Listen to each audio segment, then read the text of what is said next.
ఒక video release చేశారు చిరంజీవి. తన తమ్ముడు పవన్ కళ్యాణ్ గెలుపు కోసం చిరంజీవి రంగంలోకి దిగారు. పవన్ను గెలిపించాలని ఒక వీడియో రిలీజ్ చేశారు. ఆ వీడియోలో పవన్ కళ్యాణ్ యొక్క గొప్పతనం, మంచితనం, సమర్థత, సేవాగుణం వీటన్నిటినీ కూడా ఆయన హైలైట్ చేశారు. చిరంజీవి ఏమన్నారు ఒకసారి విందాం. కొణిదెల పవన్ కళ్యాణ్ అమ్మ కడుపున ఆఖరివాడిగా పుట్టిన అందరికీ మంచి చేయాలి, మేలు జరగాలి అనే విషయంలో ముందువాడుగా ఉంటాడు. తన గురించి కంటే జనం గురించి ఎక్కువగా ఆలోచించే మనస్తత్వం నా తమ్ముడు కళ్యాణ్ బాబుది. ఎవరైనా అధికారంలోకి వచ్చాక ప్రజలకు ఏదైనా చేయాలనుకుంటారు. కానీ కళ్యాణ్ తన సొంత సంపాదనని కౌలు రైతులు కన్నీళ్లు తుడిచేందుకు ఖర్చు పెట్టడం, సరిహద్దు దగ్గర ప్రాణాలొడ్డి పోరాడే జవాన్ కోసం పెద్ద మొత్తం అందివ్వటం, అలాగే మత్స్యకారులు ఇంకా ఎందరికో తాను చేసిన సహాయం చూస్తుంటే ఇలాంటి నాయకుడు కదా జనాలకు కావాల్సింది అనిపిస్తుంది. ఒక రకంగా చెప్పాలంటే సినిమాలోకి తను బలవంతంగా వచ్చాడు, రాజకీయాల్లో మాత్రం ఇష్టంతోనే వచ్చాడు. ఏ తల్లికైనా తన కొడుకు కష్టపడుతుంటే గుండె తరుక్కుపోతుంది. అలాగే ఏ అన్నకైనా తన తమ్ముడు అనవసరంగా మాటలు పడుతుంటే బాధేస్తుంది.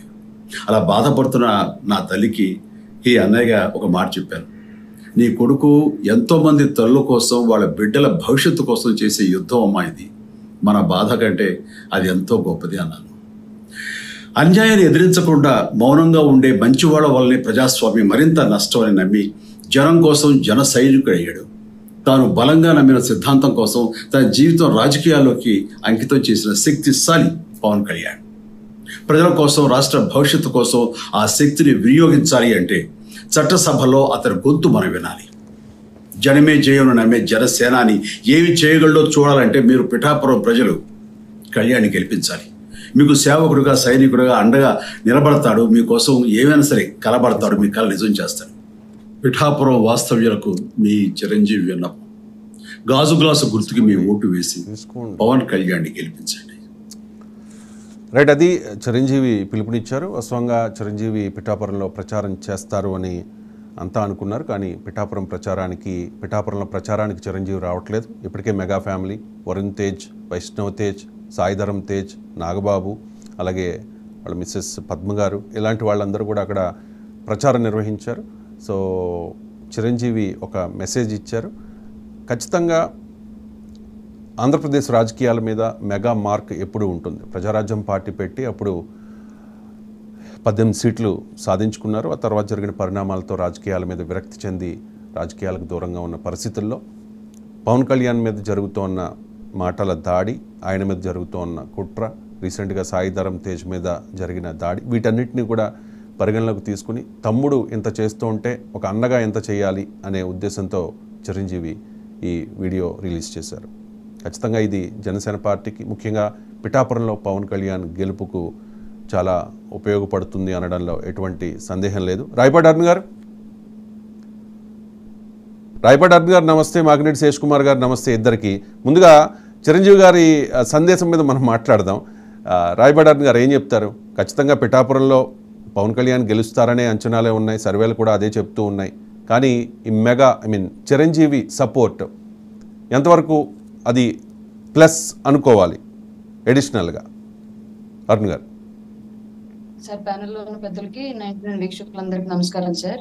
చిరంజీవి గారి సపోర్టు మొదటి నుంచి కూడా తమ్ముడుగా కాకపోయినప్పటికీ కూడా ఒక నిస్వార్థపరుడైనటువంటి నాయకుడుగా పవన్ కళ్యాణ్ గారికి ఎప్పుడు బ్యాక్ ఎండ్ లో చిరంజీవి గారి సపోర్ట్ ఉంటూనే వచ్చింది. కానీ బహిర్గతంగా ఆయన రాజకీయ మద్దతుని జనసేన పార్టీకి తెలియజేయడానికి చిరంజీవి గారు ఇండస్ట్రీ పెద్దగా ఉండడం మూలంగా ఇక్కడ ఈ రాష్ట్రంలో ఉన్న గవర్నమెంట్ ఏ వ్యవస్థలు తమ అనుకూలతల కోసం గొంతెత్తితే వాళ్ళని కక్ష సాధింపు చర్యలుగా చేపట్టేటువంటి ప్రభుత్వం. కాబట్టి ఎక్కడ మళ్ళీ జనసేనకు మద్దతు ఓపెన్ గా ఇస్తే గతంలో సినిమా ఇండస్ట్రీని దెబ్బతీస్తాడు అని చెప్పేసి భయపడి ఆయన కేవలం బ్యాక్ ఎండ్ లో మాత్రమే సపోర్ట్ చేస్తూ వచ్చారు ఇప్పటివరకు చిరంజీవి గారు.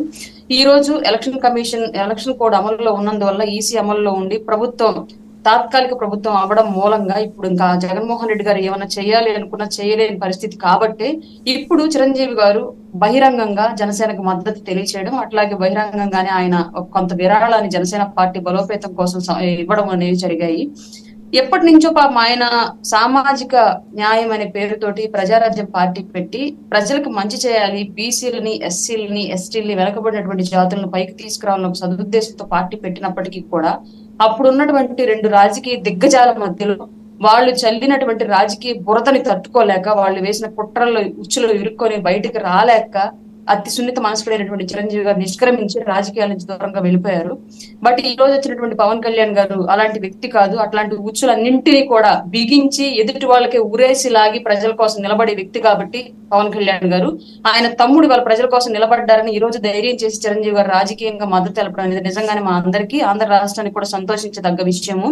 చాలా మంది చిరంజీవి అభిమాన సంఘం ముసుగులో, చిరంజీవి అభిమానుల ముసుగులో మేము సినిమా పరంగా మెగా కుటుంబ అభిమానులు కానీ మమ్మల్ని చిరంజీవి గారు జగన్ కే పనిచేయమన్నారు అని చెప్పేసి ఎప్పటి నుంచో చెప్తూ వచ్చిన విషయాలు మేము గమనిస్తూ ఉన్నాము.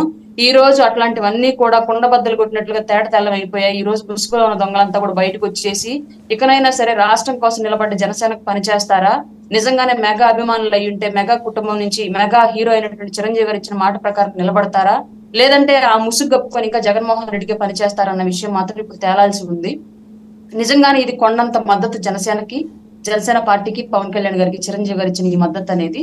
అందులో ఆయన మాట్లాడిన మాటల్లో ఎక్కడ తన తమ్ముడు కోసం సపోర్ట్ చేస్తున్న స్వార్థం ఎక్కడ కనిపించలేదు. రాష్ట్రం కోసం నిలబడ్డటువంటి ఒక నిస్వార్థ పొరుడైన నాయకుడిని నిలబెట్టుకోండి, రాష్ట్రం బాగుంటది అని చెప్పేసి పర్టికులర్ గా అక్కడ జనసేన ప్రస్తావన తీసుకురాలేదు. ఈ వీడియో నేను మొత్తం చూశాను. జనసేన అని అనలేదు, పవన్ కళ్యాణ్ గురించి మాట్లాడారు. గతంలో సీఎం రమేష్ గురించి, పంచకర్ల రమేష్ గురించి వీళ్ళిద్దరు గొప్పవాళ్ళు, మంచివాళ్ళు కాబట్టి వీళ్లకు అవకాశం ఇవ్వండి, వీళ్ళని గెలిపించండి, చట్టసభలో కూర్చోబెట్టండి అనే సందేశాన్ని కూడా గతంలో చిరంజీవి ఇచ్చారు. ఇక్కడ కూటమికి సపోర్ట్ చేస్తున్నట్టుగా ఎక్కడ ఆయన మెన్షన్ చేయలేదే. అలా అని చెప్పి జగన్మోహన్ రెడ్డి మీద ఎక్కడ విమర్శలు కూడా చేయలే. ఎలా అర్థం చేసుకోవాలి?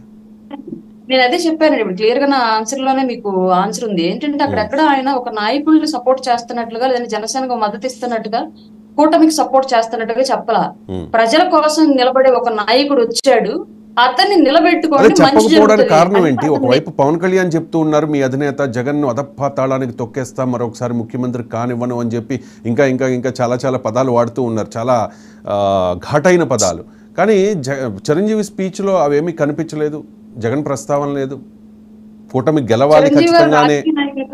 ప్రస్తుతం జగన్ గారిని తిట్టడం వల్ల చిరంజీవి గారికి వచ్చేది కానివ్వండి, లేదంటే చిరంజీవి గారు ఎంచుకున్న ఫీల్డ్ కానివ్వండి, వచ్చేది ఏముందండి అక్కడ? ఆయన కేవలం ప్రజాక్షేమం కోరే ఒక శ్రేయోభిలాషిగా మాట్లాడారు. చిరంజీవి గారు ఇప్పుడు ప్రజెంట్ రాజకీయ నాయకుడు. పవన్ అనుకున్నది జరగాలంటే జగన్ ఓడిపోవాలి, పవన్ అనుకున్నది జరగాలి అంటే జగన్ ఓడిపోవాలి. జగన్ ఓడించండి అనే మెసేజ్ ఇవ్వలేదు ఎక్కడ. పవన్ గెలవాలి, మంచి నాయకుడు కాబట్టి అని చెప్పారు సార్, అది చాలు. దానికి ప్రజలు అర్థం చేసుకోగలిగితే ఆటోమేటిక్ గా ఆపోనెంట్ ఎవరుంటే వాళ్ళని ఓడించాలి.